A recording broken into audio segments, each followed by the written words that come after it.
You know, these console makers sort of borrow ideas from each other time and time again. We see this every generation. We see, you know, Sony do something and Microsoft does something, Nintendo does something.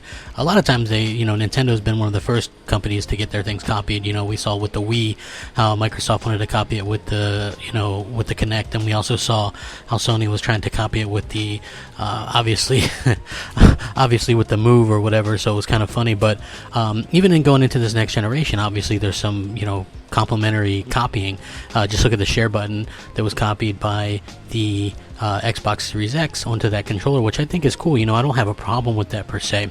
But it's one thing to copy things. We started hearing about the super fast hard drive that Sony was going to have, and probably Microsoft had theirs in the works for a while as well. But now, they clearly are kind of trying to copy what Sony's doing and talk about, how it's going to help their worlds and world builders and stuff like that. And is it really? I mean, even people like Tom Warren for The Verge are kind of getting off the T-flop train and talking about other things, and I will link this so you guys can check it out. What's up, everybody? Crapgamer here with Crapgamer Reviews, back with another video. Thank you so much for checking it out.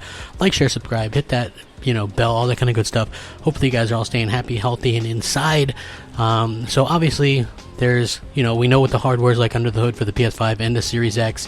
Everybody, fanboys particularly around the internet, comparing the numbers.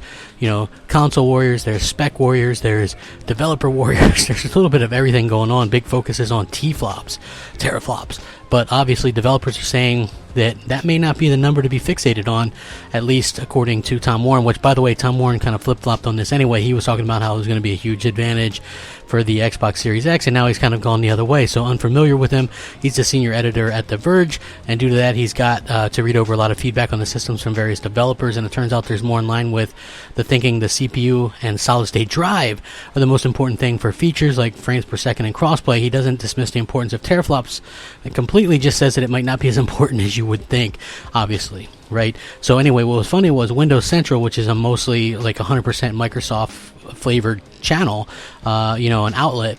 They were talking about developers about the Xbox Series X and all the things that the developers were talking about, by the way, and they were Xbox developers and some other third-party developers in there as well, were the solid-state drive and the things that Mark Cerny touched upon with his deep dive into the PS5. So it's so interesting that the things that developers are excited about are the things that Sony talked about with the PS5. Very interesting.